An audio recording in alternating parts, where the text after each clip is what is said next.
Асылбек аға, сәлеметсіздер. Асылбек аға 72 жаста, простатит 10-15 жыл болды, аденома болып кетті деді, сосын кейін сыздап ауырады. Осы сіздің алдыңызда ғана бір көке солай кеп ауырған, тал ауырғаннан жақсы нәтиже көріп қайтқан. Сосын тізеден төмен қарай тастай, мұздайды. Қол аяғыңыз да мұздайды, не? Беліңіз ауыратын. 10-15 жыл болды, бронхыңыз бар болатын. Ол қайтты қазір? Бронхы басылды. Басылды, е? Содан кейін қақырық шығып тұратын. Бүйрегіңіз ауыратын. Иә. Тіліңізді көрсетіңізші. Тіліңіз сап-сары қалың болатын, азайып жақсы болыпты. Сосын түнде кіші дәрі 4-5 мәрте болатын, не? Түс көру көп болатын. Қазір басылды ма? Бар, бар. Азайды, е? Ұйқысыздық қайтты? Ұйқысыздық дұрыс. Дұрысталды, жақсарды. Енді ұйқы дұрысталса, уже аурудың беті бері қарады деген сөз. Түнде терлеу қайтты? Терлеу бар. Әлі бар, е? Әлде де көп қимыл керек сізге. Сіз неше күн ем алдыңыз? Мен 17 күн. 17 күн, е? Жексенбіні қосқанда 20 күн болды ғой бүгін. Жексенбі күндер ол есеп болмайды, сіз емге келген жоқсыз. 17 күнде ем алдыңыз. Негізі, мынандай үлкен кісілерге ем жасау үшін міндетті түрде қасында жаңағы жолдасы болсын, немесе қызы болсын, өте әдемі күтім керек та. Бұл кісінің енді күтім жақсы болды деп айта аламын, бірақ енді шамалы 15 күн квартирада тұрдық қой. Квартирада тұрдыңыздар, қызыңыз екеуіңіз. Жақсы күтім болды. Жақсы болды, е, күтім. Тізеңіз ауырғаны қайтты? Басылды. Басылды, е? Үнемі дәрі ішіп жүретінсіз. Қазір дәрі ішпейсіз ғой? Қазір дәрі ішпейді. Өзіңізге қандай жақсы әсер берді? Өзіңізге қандай жеңілдік болды? Жаңа қақырып кетті? Қақырып кетті, кішкене жеңілдедік адам. Жеңілдік, бодрый болдыңыз, е? Сосын? Қимыл қозғалыста да бұрын кішкене жүргенде шаршап тұратын. Шаршау басылды, е? Шаршау басылды. Демек, қуат жинадыңыз. Ең маңыздысы қуат қой. Қуат жинап алдыңыз ғой. Сосын кіші дәрет басылды, сосын сыздап ауыру қайтты? Басылды. Басылды.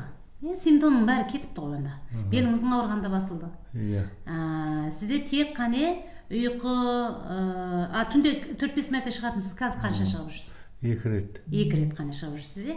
Сәл жетпей тұр, әлде де бір 10 күнде ем алып жүргенде, жақсылап. Енді үйге барғаннан кейін, Асылбек көкемізге айтатынымыз, арғарай не істеймін дейді. Арғарай мындай кісілер бізден ем алғаннан кейін, қалаған тамағын, сүйіп жейтін, апайдың пісіріп берген сүйіп жейтін тамағын жей берсін, қазақтың тамағы, бірақ жұмсақ болсын.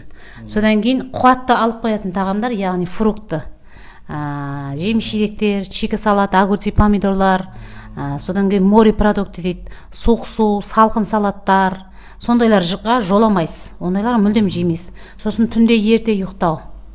Әрине, сіздердің жастарыңызда ұйқыларыңыз азайды, бірақ ерте ұйықтап, ерте тұру керек. Әрине, сіздер ерте тұрасыз ғой онсызда. Ерте ұйықтайсыздар да, сосын таңертең ерте тұрып, күн шыққаннан кейін қимылдайсыз. Күннің нұры түсіп тұрғанда қимылдаңыз. Таңертең 5-6-та тұрып, асықпай, керіліп, созылып, кішкене. Жаттығулар шамалы жасап, содан кейін күннің тамағыңызды ішіп ап, күннің нұры шыққаннан кейін барып, күннің нұрына 1 сағат жүріп, неғып қайсаңыз болады. Ол өте жақсы емес. Сосын күнде жатарда аяқты ыстық суға салып, күннің нұрында 2 уақыт қимылдасаңыз да болады. Таңертең таңғы астан кейін, түскі астан кейін қимылдап келіп кішкене демалып ұйықтап алсаңыз, үлкен адамның күтімі негізінде сол жұмсақ тамақ, құнарлы жұмсақ тамақ қой.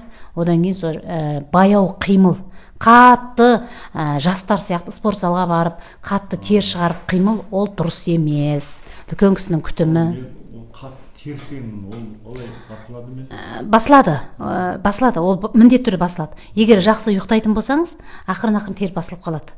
Жақсы ұйықтау, сосын күннің нұрына қимылдау, дұрыс тамақтансаңыз жақсы болады. Жалпы негізі қанша пайыз ризасыз? 70% ризасыз, 70% жақсы болдыңыз онда. Әрине, мындай үлкен кісілердің науқасы, негізі адамды емдеген кезде мен айтып отырмын ғой, қуатты 80% адам өзі жинайды үйде. Біздің массаж 20%, ол тек қане блокталып тұрған жерлерді ашып береміз, жақсылап тұрып. Ауырып тұрған жеріңіз жоқ, демек мастер жақсы жасады. Арғарай қуат жинау өз қолыңызда. Менде катаракты бар. Оған қалай емдер жасау керек? Катарактыны көзіңізге жылу басып, көзіңізді ембердің суымен жуу керек. оған өте үлкен қою неде жуу керек. Ол үлкен бір тақырып, оны негізі сабақ тыңдағанда барын түсінетін едіңіз.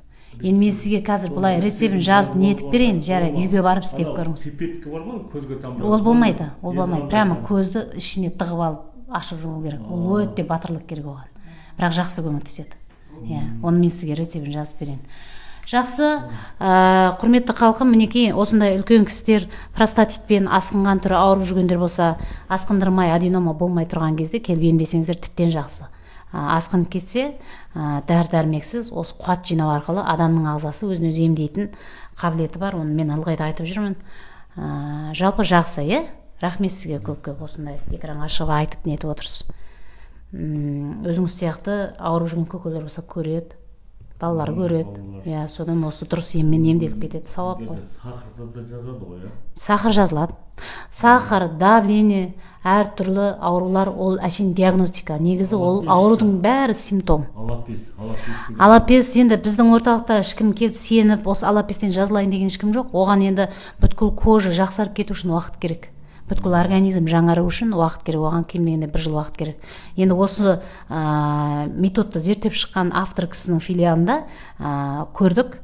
Мен барған кезде 1 жыл сол жерде жұмыс жасап жүрген адам тұрмыс тәртібін бәрін дұрыстап, денсаулығы дұрыстағанда кожасы бәрі жазылып кеткен. Бірақ 1 жыл уақыт кетіпті. 1 жыл уақыт кетіпті, Сол үшін алапес болған адам, мен ойлаймын, келіп сабақ тыңдаған дұрыс. Сабақ тыңдап, осыны үйреніп алып, тура осының жаңа білімін терең сіңіргеннен кейін өзінің өмірі салтын өзгертеді ғой. Сол кезде организм жақсы болады деп ойлаймын. Жазылып кетеді. Ол былай бүйтіп емделіп 20 күнде сіздердікі сияқты жақсы болып кетеді деп айта алмаймын. Ол шындық.